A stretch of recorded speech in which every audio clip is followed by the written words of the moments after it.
Every computer that you buy, every airplane that you fly has an operations manual. Let me ask you, have you seen an operations manual for life yet? No. LifePilot is an operations manual for your life.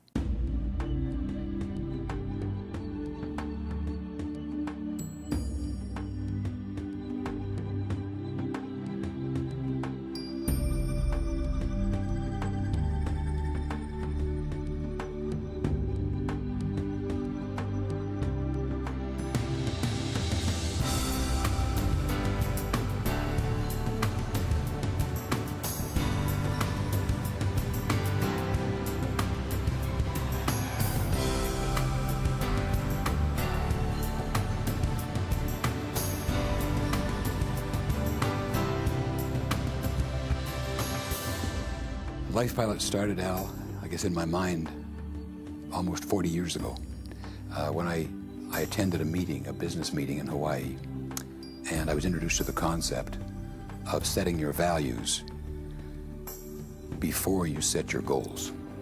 And it started off with 2 pages. And it's now developed into the book that you see, the big, about 2-inch thick book. I thought I was quite successful. But when I started writing down my values, I realized that, my gosh, a lot of the things that I believed in, I wasn't having time to do. You never think of it in quite that way. You don't think about putting on every goal, does that fit?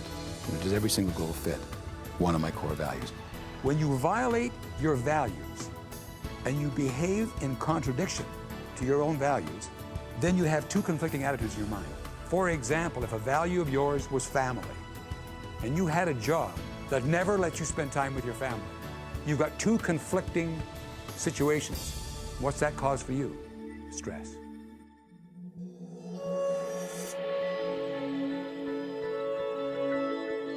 People's success has always excited me and inspired me, and I've questioned, like, why is one person successful and not the other? There's no question that the successful people are all established goal setters.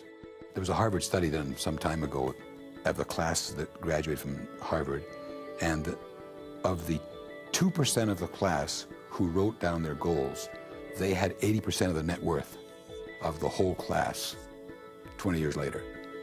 And there's something about goal setting, Al, and writing them down that makes it happen. When you write things down, a magic happens. And it makes a magic sets in. When you fly the airplane, there's turbulence, there's storms, there's clouds, there's all those things out there. Rain, thunder, lightning. The problem is to learn that chaos is part of natural life, and you don't reset all your goals just because chaos happens. There's uncontrollable situations ahead of you. Now, if you don't have knowledge of how to act when an uncontrollable situation comes on, then you get caught up in it. Like, you may fly right into it. The reason we call it LifePilot is that it steers you to go back and take a look at your basic values all the time.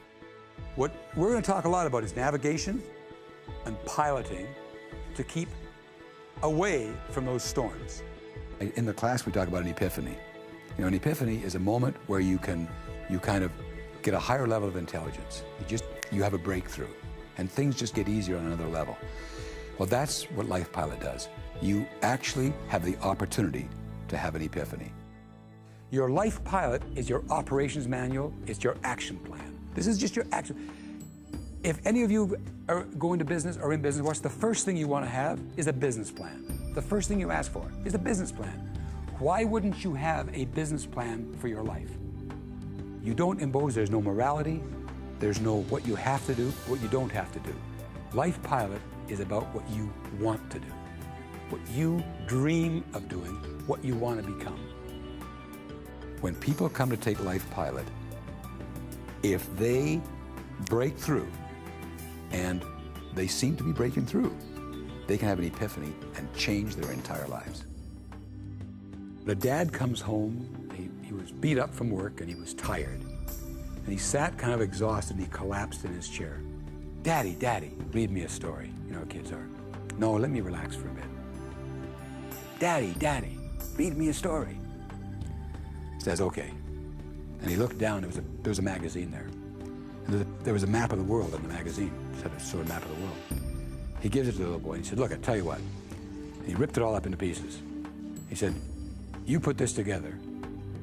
And he said, when you get it put together, I'll read you a story. You come back when it's done. Figured I've solved that for a few hours. About 3 minutes later, little boy comes back. He said, Daddy, read me a story. Dad says, my gosh. He said, and here's the map of the world all put together properly. He said, how did you ever put that map of the world together so quickly? His dad said, well, he said, on the other side of the map of the world was a picture of a man's head. And he said, I put the man together properly, and the world turned out okay.